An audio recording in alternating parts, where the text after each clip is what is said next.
Muchas gracias a todos los asistentes y sobre todo al equipo del Museo del Prado, que desde hace años cuenta con mi colaboración y sobre todo por la relación que mantenemos estrechísima de préstamos expositivos, de colecciones paralelas y este año, por supuesto, celebrando y homenajeando a los 5 siglos transcurridos desde la muerte de Jerónimo Bosco. En Patrimonio Nacional, una de las colecciones más espléndidas, más famosa y que está en constante movimiento por los préstamos a los que atendemos es la colección de tapices. Muy pocas personas conocen o saben que el Bosco también tuvo un reflejo en esta colección, una colección que fue prácticamente reunida por Felipe II. Tiene más de 3.000 piezas en la actualidad, aunque en ellas se suman, por supuesto, los tapices del XVI, es decir, los que reunió Felipe II, más los de sus sucesores y, por supuesto, la colección tejida en Madrid a partir de 1720, cuando Felipe V establece una fábrica una vez perdidos los Países Bajos.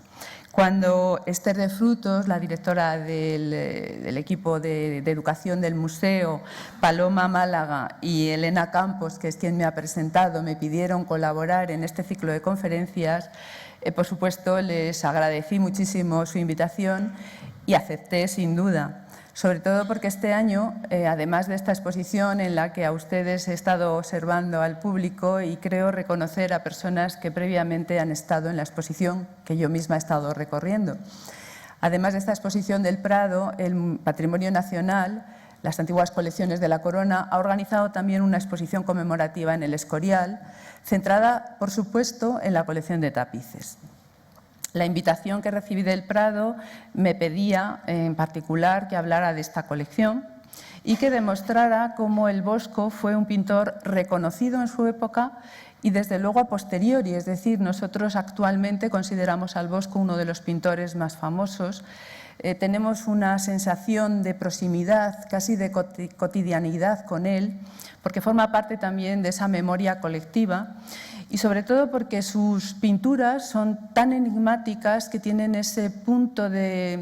misterio que le hace tan actual. El título de la exposición da cabida a 2 términos en los que reconocemos ese espíritu imaginativo que también tuvieron otros pintores y que nos enlaza con otro pintor español, un pintor también otro genio de la pintura europea, que es el Bosco, que utilizó estos términos con los que fueron reconocidos las obras del Bosco varios siglos después. Me han animado a utilizar las flechas que son más seguras. La tapicería en el siglo XVI era un arte mayor. Nosotros hemos perdido esa referencia porque consideramos actualmente que los tapices son artes decorativas, artes de segunda categoría, según una estructura de las artes, una división de las artes decimonónica. En el siglo XVI, los grandes conocedores, los teóricos del arte, las calificaban como pintura tejida y eran el arte supremo, una de las artes mayores, tal como aparece en estas frases latinas redactadas por el humanista Paolo Giovio en 1555, ante la presencia de los tapices en la corte pontificia. Él los consideraba, como sus contemporáneos, un arte excepcional para representar las pinturas de los pintores más célebres. En la exposición también tienen un retrato del Bosco, un grabado de Hieronymus Kork, que luego fue publicado en un compendio de retratos o efigies de los pintores más conocidos de los Países Bajos, los más célebres, en 1570. El Bosco muere en 1516. Hasta 1516 había sido un pintor reclamado por muchos de los miembros de la corte borgoñona. Sabemos todos que uno de los contratos conservados en el archivo municipal de Lille, en Francia, es el contrato que hace Felipe el Hermoso para conseguir del pintor un juicio final. En ese contrato, el Bosco ya, Hieronymus van Aken, con ese apellido de procedencia de Aquisgrán o de Aix-la-Chapelle, empieza a denominarse a sí mismo como pintor procedente de la ciudad donde se estableció su padre, en el norte del Ducado de Brabante, 's-Hertogenbosch o 's-Hertogenbosch. Esta ciudad, el nombre en neerlandés es el Bosque del Duque, es el mismo nombre que tiene en francés, Bois-le-Duc. En español no es tan reconocido, pero viene a ser una derivación de Bois-le-Duc, es Bolduque. Y aparece ese apellido ya indicando su procedencia, su lugar de origen, como un homenaje del propio pintor a la ciudad que le ve en su infancia. Este retrato tiene unos versos en latín, en la parte inferior, de un poeta flamenco, Dominicus Lampsonius, que ya en 1570 ensalza la fantasía, la capacidad creativa del Bosco y sobre todo hace alusión a ese mundo fantástico, a ese mundo infernal que le va a caracterizar. Los ojos de este retrato están como desorbitados y hace alusión, algunos de los versos hacen alusión a esa cara hasta cierto punto como sorprendida de reconocer prácticamente los mundos infernales, de haber hecho un viaje, como el libro de Tondal, al mundo inferior. La mano, los ojos y la mano son dos signos que están resaltados en esos versos porque ese índice del Bosco está señalando unos versos donde se habla de la capacidad y de la ligereza de su mano derecha como dibujante y como pintor. Es clara referencia al valor que tenía el pintor en esas fechas y cómo, después de la muerte, fue uno de los pintores más requerido, más célebre. ¿Por qué el retrato? ¿Por qué esta referencia a las efigies célebres? Porque, según los tratadistas de la tapicería, los pintores célebres deberían ser tejidos en tapices porque los tapices permitían la conservación de las pinturas y la difusión o la fama de su trascendencia a través de unas obras que podían trasladarse de un lugar a otro. Los grandes tratadistas del Renacimiento, incluidos, por ejemplo, el que a nosotros nos resulta más conocido, como fue Giorgio Vasari, hablan de los tapices como obras transportables que permitían llevar la pintura a cualquier lugar. Él escribe en italiano y dice lugares domésticos e indómitos, o como pudiéramos nosotros llamar el bosque o cualquier jardín, cualquier desplazamiento que no fuera una ciudad. Eso es una de las características de la tapicería, su movilidad. ¿Quién fue el primer interesado en la obra del Bosco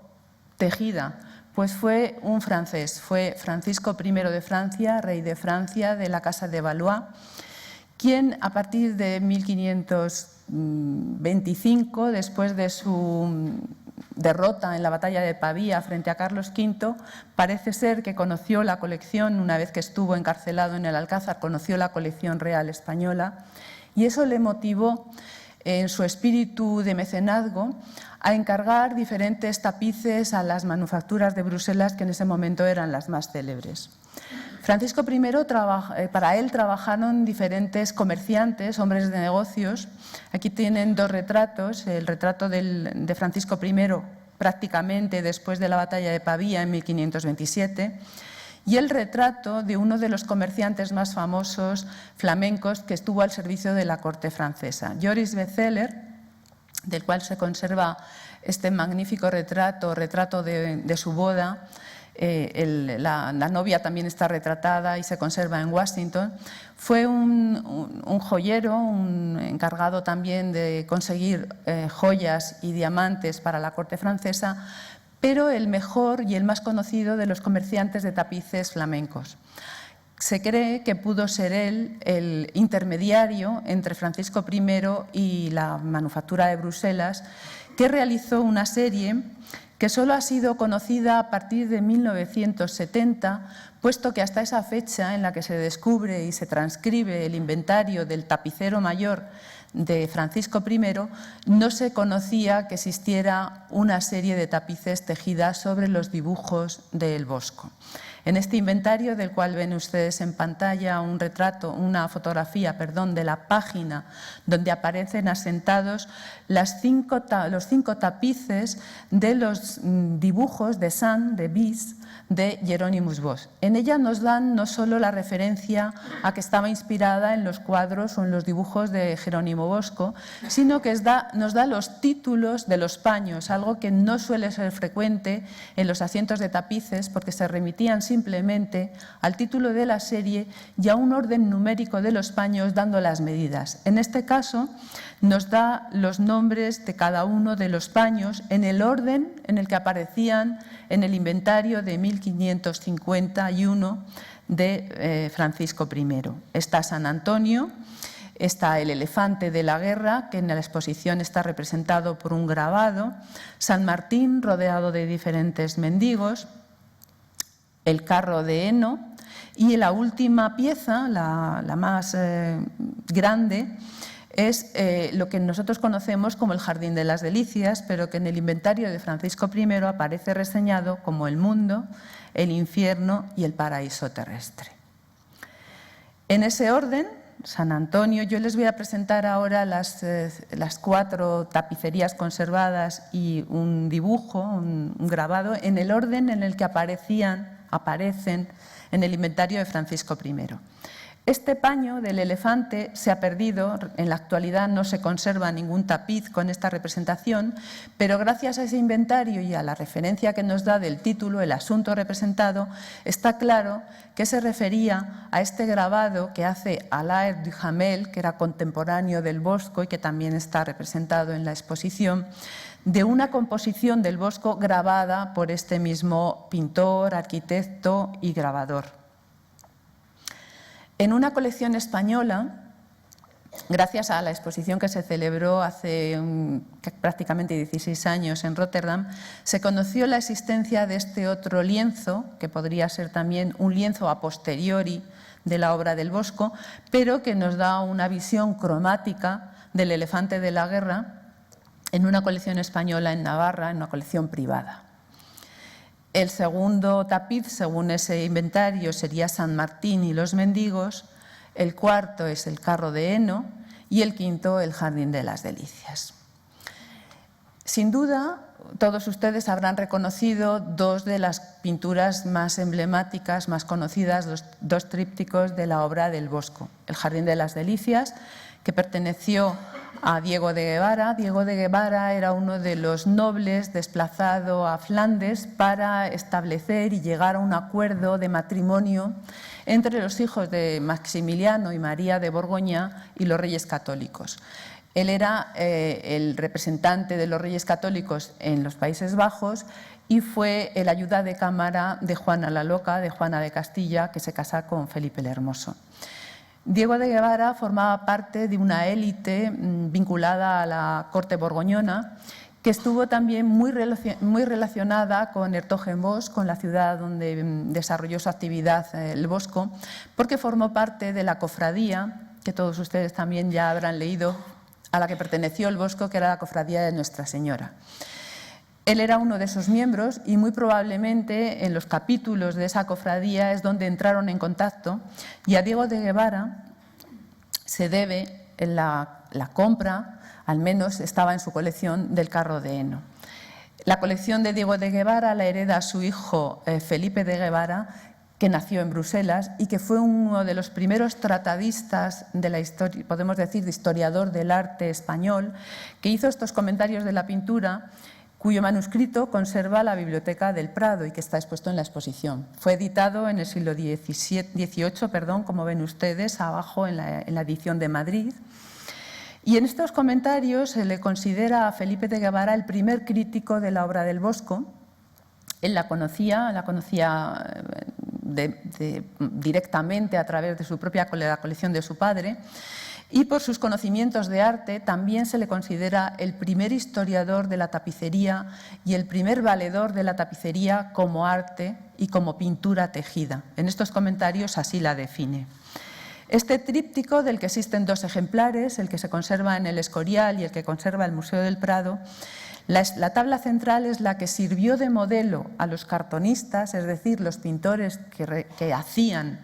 los modelos pictóricos para luego llevarlos a los telares, se inspiraron en esta tabla central. En realidad es una versión de este carro de heno, porque no es una copia exacta, pero sí el tapiz refleja ese carro de heno, esa especie de carruaje, de carroza, inspirada en las ceremonias del Corpus, esas celebraciones que en España todavía nosotros continuamos, por ejemplo, en Toledo, donde los tapices y los carruajes formaban parte de esos cortejos procesionales y en los cuales seguramente el Bosco se inspiró para hacer este tríptico. La obra del Bosco que coleccionaron Diego y Felipe de Guevara pasó a manos de Felipe II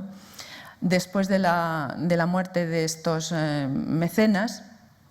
puesto que Felipe II, verdaderamente amante de la obra del Bosco, quiso comprar todo aquello que pudo para decorar el Escorial y para enviarlo después en esas entregas que efectuó y transcribieron sus mayordomos de las obras que fueron destinadas al Escorial. En la imagen tienen el documento que se conserva en el Archivo Histórico de Protocolos de la venta de esa colección de la familia Guevara y donde aparecen diferentes obras, libros, tablas, lienzos, y una de esas tablas comprada por Felipe II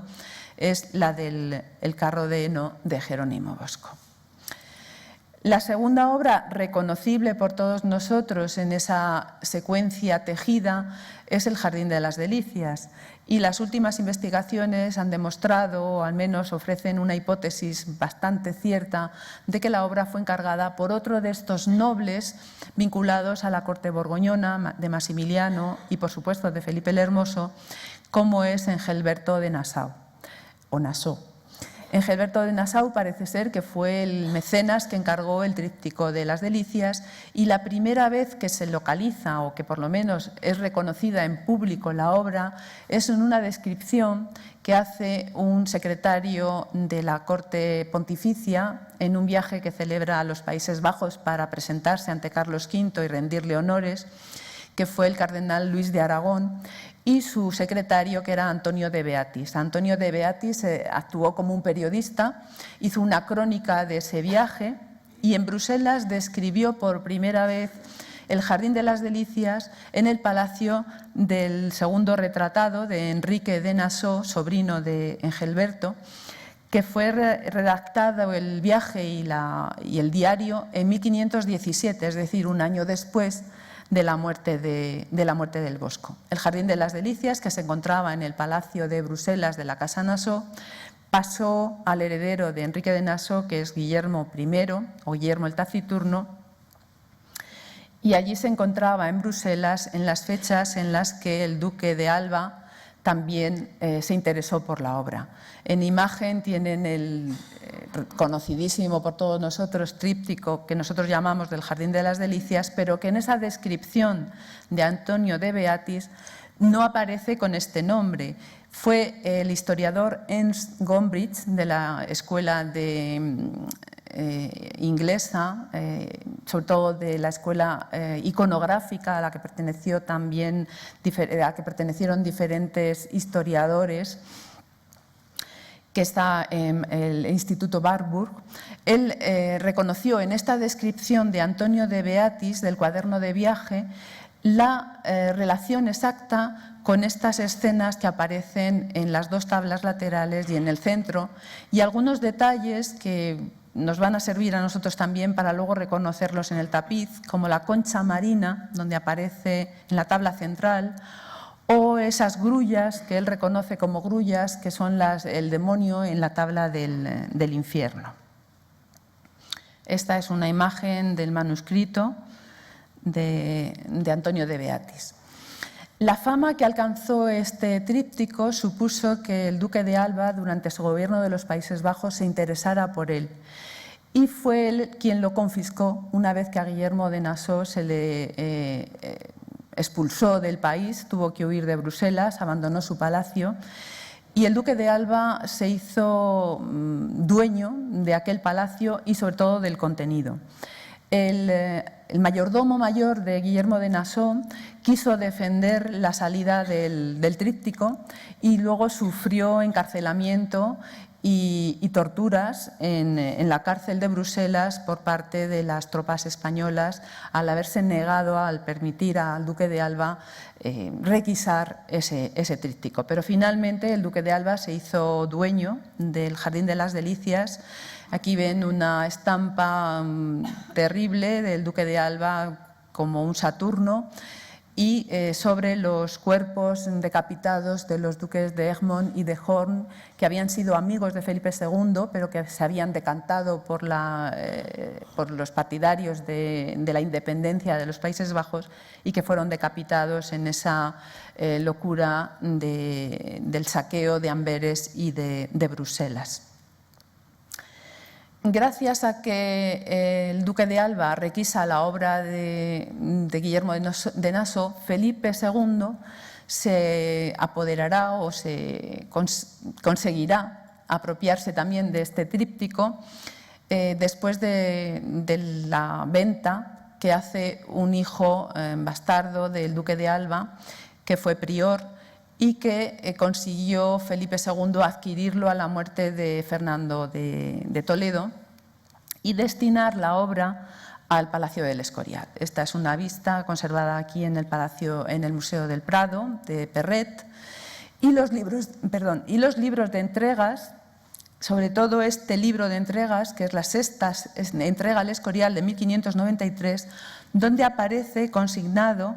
esta pintura. Tampoco la conocemos como el Jardín de las Delicias, pero aparece consignada como una pintura en tabla de la Variedad del Mundo, y que luego el historiador de la Orden de San Jerónimo, José de Sigüenza, la va a denominar también como la tabla del Madroño, puesto que aparece así también reflejada en esta entrega. El tríptico estuvo en el Escorial desde 1593 hasta antes de la Guerra Civil, cuando la colección de pinturas se destinó al Museo del Prado para preservarla de la contienda y restaurarla. Esta foto es anterior a 1930 y lo vemos en las salas capitulares, pues junto con otras obras también conocidas que están en la exposición, como El Camino al Calvario. ¿Quién fue el que encargó una serie de tapices igual que la había encargado Francisco I? Desgraciadamente, la serie de Francisco I de 5 paños desapareció en la Revolución Francesa, fue quemada durante el Directorio para extraer los hilos de oro que conformaban su estructura. El cardenal Antonio Perrenot de Granvela, que en la época del duque de Alba también formaba parte del equipo de políticos que gobernaba en nombre de Felipe II los Países Bajos, fue quien, a imitación de Francisco I, encargó una serie de tapices. Les he puesto esta imagen para que veamos un poco cómo interpretamos nosotros actualmente a los personajes históricos. Pero Granvela tenía un maestro de cuentas que había sido el maestro de cuentas de Leonor de Austria, hermana de Carlos V y esposa de Francisco I. Es muy probable, aquí ven los personajes en la serie de Carlos V, es muy probable que Odot Biron, que fue el contador de Leonor de Austria, esposa de Francisco I, y contador de Granvela, fuera quien animara al cardenal a encargarse una serie similar o lo más parecida posible a la que había tenido Francisco I y que él había conocido en la corte de Fontainebleau. La documentación conservada extensísima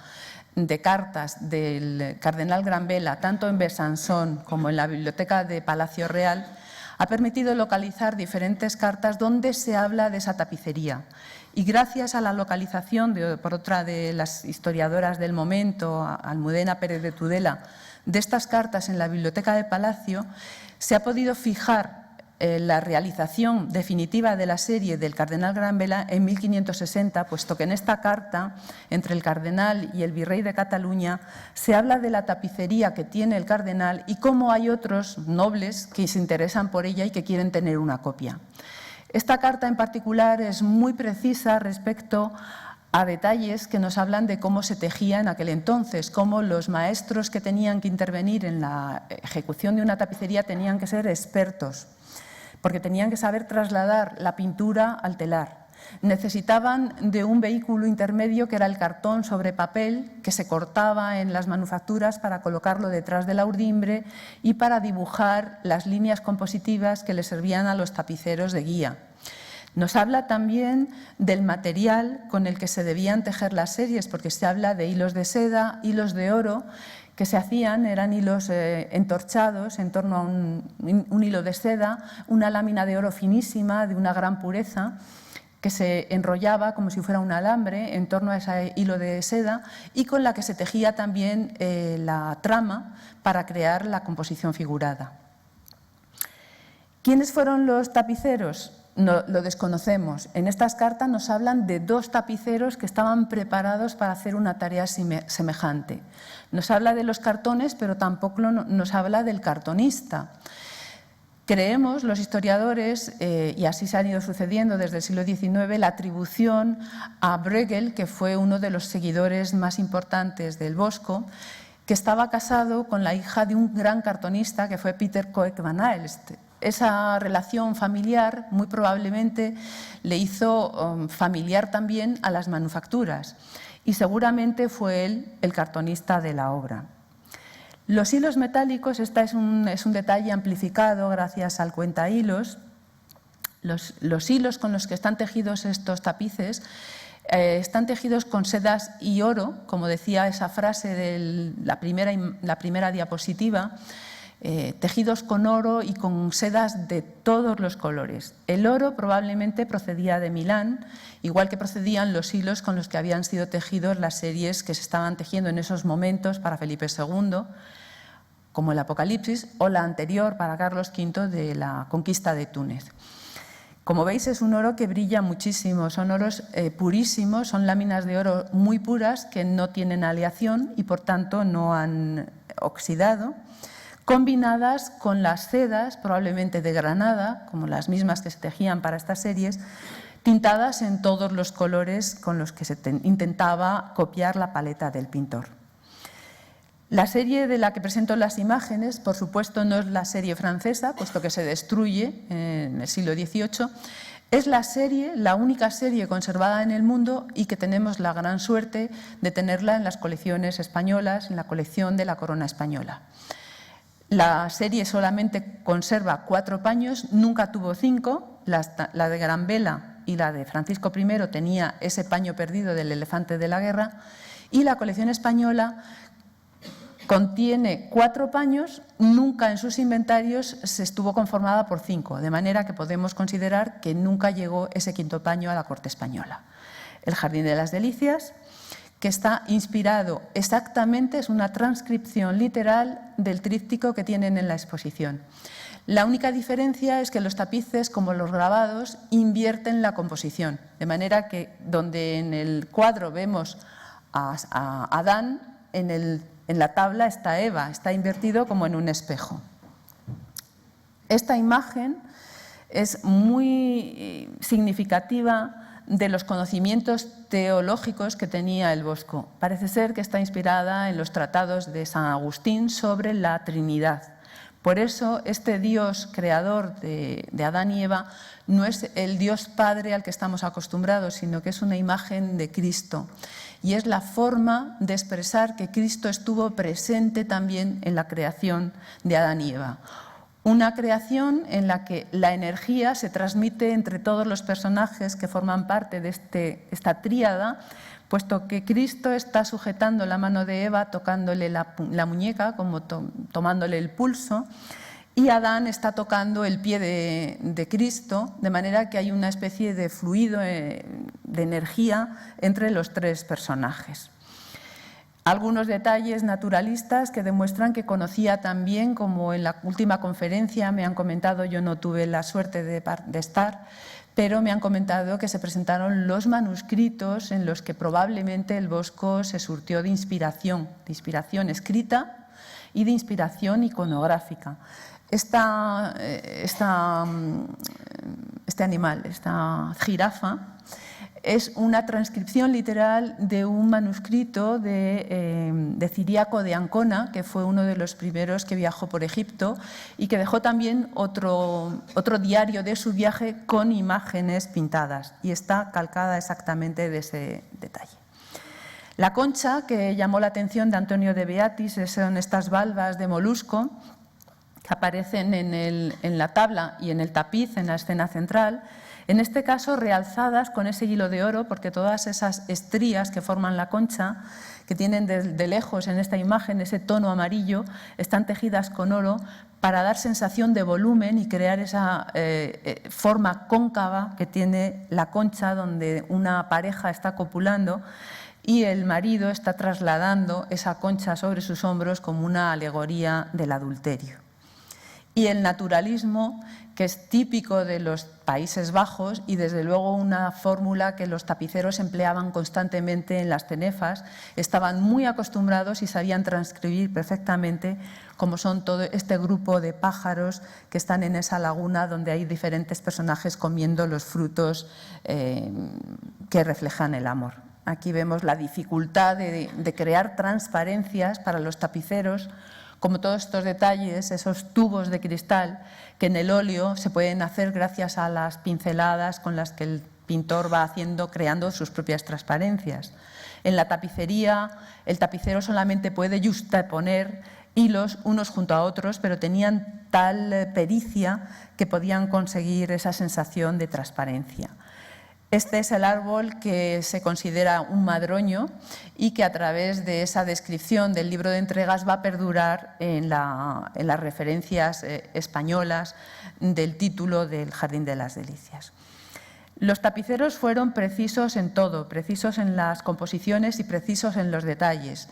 Y en esta hoja, en esta lateral, en el tapiz del infierno, hay un detalle que se ha considerado también una alegoría del sexo masculino, un cuchillo entre dos orejas que también aluden al pecado que se transmite a través del oído, donde los tapiceros podían haber obviado la representación de un detalle nimio para ellos, pero que desde luego demuestra que para la época era importantísimo, y es esa marca, esa M, veis aquí reproducida, esa M que nos indica también, ha habido diferentes hipótesis, podía ser una marca del propio Bosco, pero también de una manufactura de cuchillería que fue muy famosa en la época del Bosco, establecida en 's-Hertogenbosch, y que ha dado nombre en español a la palabra cuchillo, porque en los diccionarios antiguos los bolduque eran los cuchillos de procedencia de Flandes. Y como los tapiceros no pueden utilizar la misma paleta que los pintores, porque en el tapiz los negros no permiten esos contrastes de color que luego en la retina del espectador crean el segundo color, el color real. Y en la zona del infierno, este árbol, esta representación del demonio, donde se ha querido ver también un autorretrato del Bosco debajo de esa piedra, esta figura que nos mira, los tonos en el tapiz son muchísimo más claros. Y los tonos grises que estamos viendo, por ejemplo, que en origen eran blancos, porque la plata es el metal más refulgente, en la actualidad son grises porque la plata sí que oxida y eso es imposible de sacar en ningún tipo de restauración. De manera que esa palidez del demonio, que era una de las características del demonio, de la imagen del diablo, esa palidez que representaban a través de las sedas blancas y de la plata, se ha perdido. Aquí vemos el detalle cómo está totalmente ennegrecido en la actualidad. Y esta es esa grulla que en realidad es un chotacabras, porque se ha encontrado una perfecta representación del chotacabras, que es un ave nocturno y carnívoro,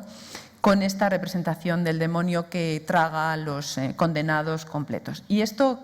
para aludir también a la representación de los pecados, en la tabla de los 7 pecados capitales, la ira está representada también por unos personajes que tiran los muebles. Y aquí vemos cómo la ira, los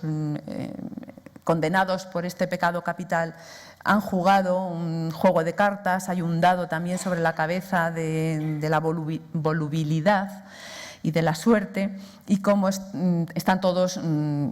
atados a la mesa y castigados por ese pecado. La serie conserva marcas, las marcas de Bruselas-Brabante, que es este escudo con las dos Bs de Bruselas y el Ducado de Brabante, y unas marcas que corresponderían a los tapiceros, pero que no se conoce tampoco el nombre de estos tapiceros. Curiosamente, esta A para todos ustedes les puede resultar conocida si han visto la exposición, porque Allard de Jameel, por ejemplo, firma sus grabados con una A semejante. El Bosco se llamaba realmente Aachen, y la A puede ser también una alusión al Bosco o puede ser una marca de tapicero. La segunda obra, que está inspirada en un cuadro para todos conocidos, que es el del Carro de Heno, es una composición sui generis de esta tabla central en un orbe transparente donde el carro efectivamente recuerda al carro de la tabla, pero es una composición completamente distinta, con una escena que es bastante inestable, puesto que la esfera da inestabilidad, está girado su eje, como indica la cruz, y además está flotando sobre las olas. Esas olas también están tejidas con hilo de plata, y las crestas, que permitirían crear incluso esa sensación de movimiento al verlas a la luz del día, actualmente son oscuras por la oxidación que hemos comentado. Aquí vemos cómo se pega todo el mundo por conseguir parte del heno y cómo los condenados van a ser tragados o devorados por todos esos monstruos que aparecen en los alrededores. El único grupo de figuras que tiene su paralelo en el carro de heno es este grupo que está dirigido por el emperador, con las enseñas de la Casa de Borgoña, de Habsburgo, con el águila imperial, el águila bicéfala, y las lises de la Casa de Valois, las dos casas reinantes en ese momento en Europa más poderosas y que también están intentando conseguir su parte de botín en ese heno que no tiene ningún valor. Referentes al demonio, como esta boca del Leviatán con el fuego y el humo, y cómo la muerte acaba con todos estos ambiciosos y avariciosos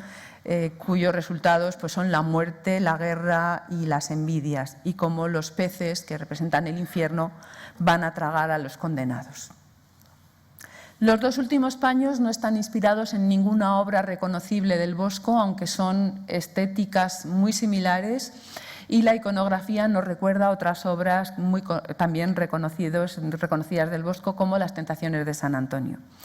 El único motivo que sirve de común denominador a la serie es el enmarque arquitectónico, es esa especie de pórtico renacentista que se repite en la serie.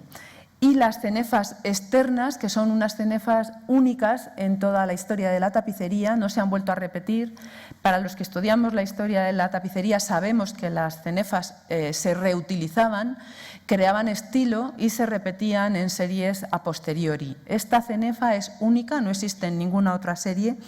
y todos se preguntan cuál fue la inspiración, puesto que se consideran muy novedosas, muy modernas y realmente casi excepcionales. La serie, cuando entra en la colección española, tiene las mismas medidas, de manera que si se pueden considerar un añadido o no, desde luego es un añadido anterior al siglo XVII. Este es San Antonio en oración, se supone que en la Tebaida, en el desierto, aunque aquí está rodeado de una escena de paisaje frondoso, donde aparecen las personificaciones de las diferentes tentaciones con las que Antonio fue tentado, con un manto que no tiene nada que ver con ese manto que aparece, por ejemplo, en el tríptico que nos han prestado de Lisboa, puesto que el manto sería pardo, pero aquí le han querido dar este tono carmesí con oro, puesto que un pardo en primer plano también crearía una mancha horrible para un tapiz, de manera que los tapiceros intervinieron a la hora de cambiar los colores con respecto a la iconografía. La tau era la marca propia, la señal de esta orden antonina de San Antonio, una orden mendicante dedicada a curar a los enfermos, y está vinculada también a la espiritualidad egipcia, a la tau egipcia y a la alta espiritualidad de este santo. De nuevo encontramos una marca de un tapicero, no descifrada, y las marcas de Bruselas-Brabante. En estos tapices, aunque no hay un cuadro que pueda servirnos de referente, sí que hay diferentes detalles que aparecen en cuadros como este del Museo de Bellas Artes de Valenciennes, de esta representación del demonio sobre esos arcos, que veis es una especie de ave mariposa que está presente también en el tapiz, o estos dibujos que afortunadamente se pueden ver en la exposición conservados en el Museo del Louvre, en los cuales desde luego los cartonistas se inspiraron para estos personajes, estas figuras antropomorfas. Aquí vemos el reverso de ese dibujo, está pintado anverso y reverso, y podemos encontrar ciertas analogías con las figuras que aparecen tejidas en el tapiz del Bosco. Otro de los dibujos en los que se han encontrado también referentes se conserva en el Museo del Louvre, y aquí veis este detalle con este personaje, con estas flechas, la desnudez, la cobertura de la cabeza y desde luego la presencia del fuego, porque Hertogenbosch fue destruido por un incendio durante la infancia del Bosco, y parece ser que esa experiencia a Jerónimo le marcó y aparece siempre vinculada a una visión demoníaca, como es esta destrucción del convento de San Antonio. El último paño conservado en la colección española es San Martín rodeado de mendigos, y tampoco tenemos una referencia directa sobre una obra pictórica, pero la escena, que se sale un poco de la iconografía que todos reconocemos como del San Martín partiendo la capa, en este caso San Martín está aislado, está como San Antonio, aislado de su entorno, recoge la capa, no la comparte con los pobres ni con los mendigos, que son considerados representaciones y personificaciones del mal y del pecado. Esos mendigos aparecen, muchos de ellos, en estos dibujos de la biblioteca de Albertina, del Alberto I de Bruselas y de la Albertina de Viena. Y hemos intentado colocar los personajes que se pueden reconocer en el tapiz junto con los detalles que aparecen en estas láminas de dibujo, en donde nos muestran que los cartonistas, si no se basaron en una obra del Bosco que se haya perdido como tantas otras, desde luego conocían estas imágenes que se pueden encontrar en estos tapices. Aquí vemos la de la Albertina, que está en la exposición, y el personaje que sale del río debajo de la fortaleza de Amiens, que es de donde sale San Martín para retirarse al desierto. En las escenas del fondo también afortunadamente se han encontrado referencias a cuadros del Bosco en algunos inventarios, y esta escena en la que diferentes personajes quieren acabar con un cerdo, un puerco, esta es una ampliación, aparece recogida en ese inventario de Diego y Felipe de Guevara, recientemente estudiado por Elena Vázquez, en el que aconsejo la lectura. Y esos lienzos, en este caso no era una tabla, sino un lienzo, se encontraba una escena del Bosco donde hay diferentes ciegos que andan a la caza de un puerco jabalí, sin duda alusivo a esta escena de segundo plano de la obra del Bosco. En ese intento de encontrar cartonistas desde los años comienzos del siglo XX, 1925, por ejemplo, un historiador de la tapicería alemán que se llama Heinrich Goebel, que él hizo una obra enciclopédica, encontró referencias a diferentes pintores que reflejaban esta escena de la muerte del cerdo y de diferentes personajes, algunos ciegos, que también se daban golpes a ellos mismos porque no sabían dónde daban. Recordemos luego la gallina ciega de Goya. Pues son pintores que parece ser podemos considerar o tenerlos en cuenta a la hora de pensar en posibles cartonistas, aunque la escena, como pueden reconocer, no tiene nada que ver con la representada por el Bosco.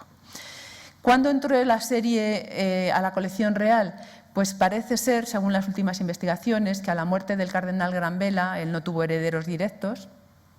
Los sobrinos vendieron parte de las colecciones a Rodolfo II de Praga. Rodolfo II de Praga estaba vinculado por familia con la corte española y muy probablemente a la muerte de Rodolfo en 1611 la serie que él había intentado adquirir a los herederos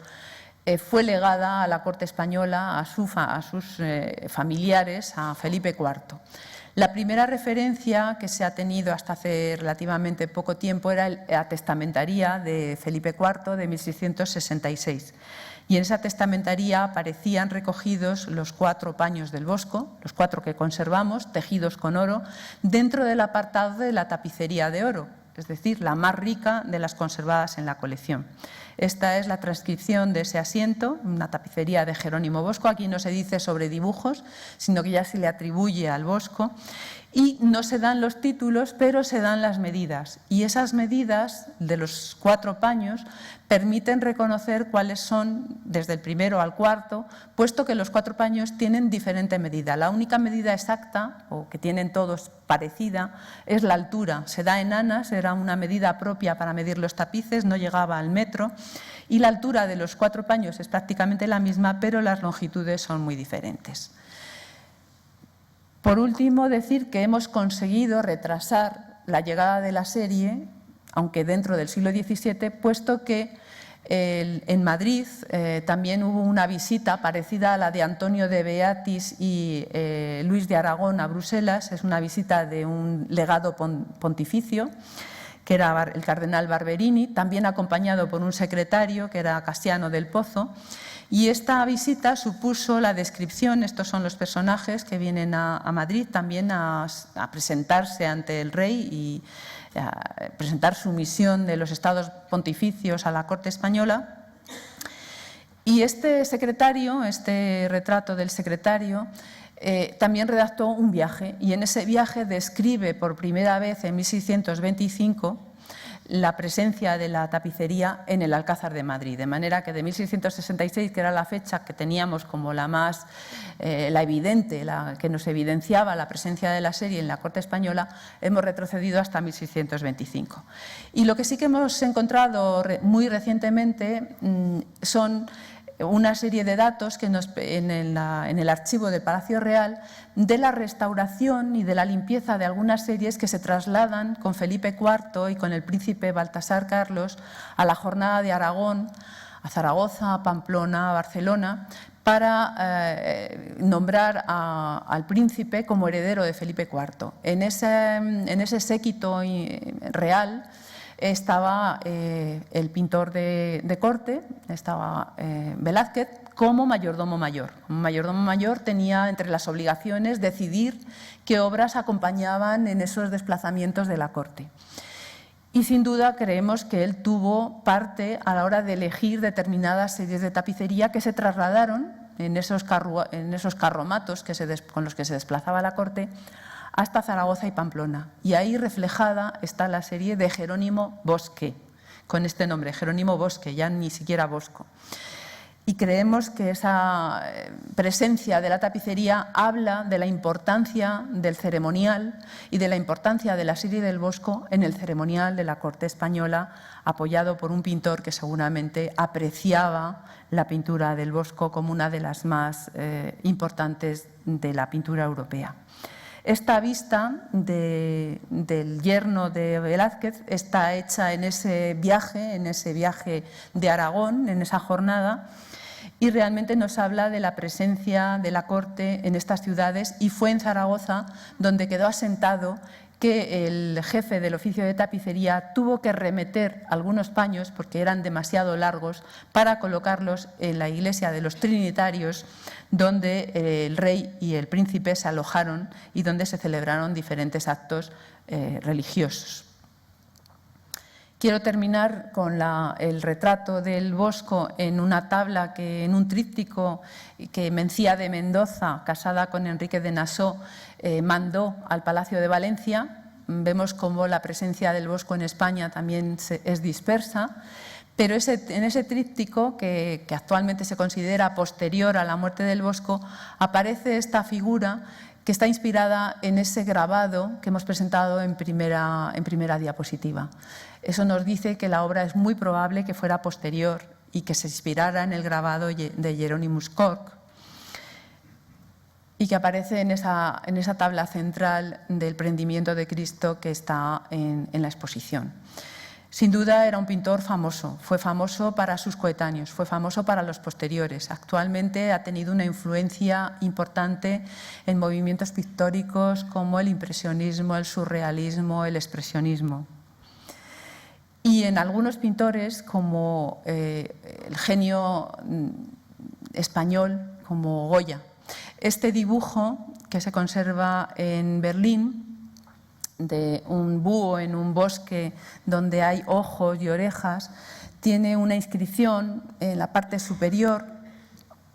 que alude a un tratado de Boecio. Desde luego el Bosco tuvo que ser un pintor, un humanista, porque estuvo al tanto de los manuscritos, de los tratados, de tratados teológicos, tratados místicos, como el de Rada de Lamberg, que es la que habla por primera vez del Hortus Deliciarum, del Jardín de las Delicias, y él asume esa frase como su firma, una firma en la que lo que está contándonos a todos es que él no es un pintor que copia a los demás, porque un pintor que se precie tiene que basar su inspiración en su propia imaginación, en su poder creativo. Esas frases y ese valor de la imaginación, de la creación, serán luego a posteriori, sobre todo en el siglo XVIII, las que serán valuadas como las cualidades de los pintores, y serán las mismas cualidades por las que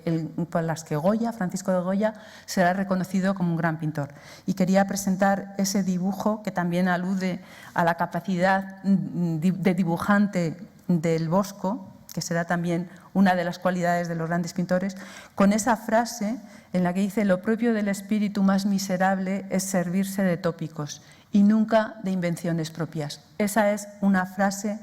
que asume el Bosco como propia, y desde luego su pintura nos habla de esa capacidad imaginativa e inventiva. Los tapices actualmente están en una exposición conmemorativa del centenario del Bosco, están en el Escorial. Los 4 paños se pueden ver junto a alguna de las pinturas del Bosco que aún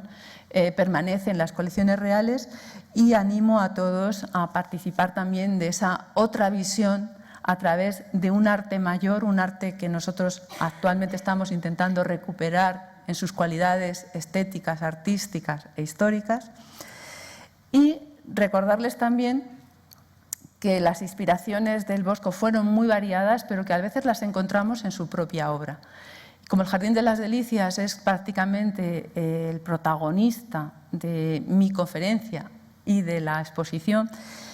recordarles que en el reverso del Jardín de las Delicias están claves escritas por el propio Bosco y claves iconográficas que nos hablan de ese conocimiento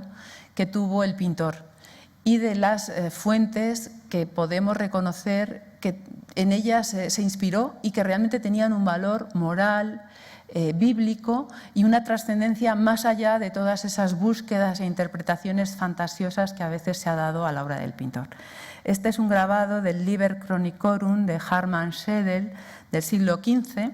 en donde aparece Dios Padre Creador, en imagen en la cual están inspiradas las tablas del reverso del Tríptico de las Delicias,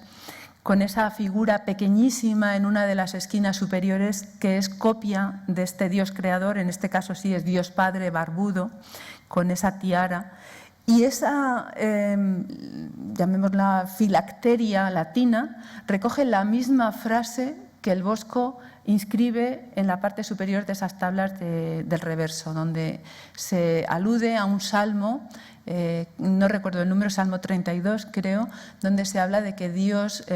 creó el mundo y Él lo dijo y todas las cosas fueron hechas. Es una inscripción en latín que aparece en esa tabla del Jardín de las Delicias. Y con esta imagen darles las gracias a todos por su asistencia y por su atención. Muchas gracias.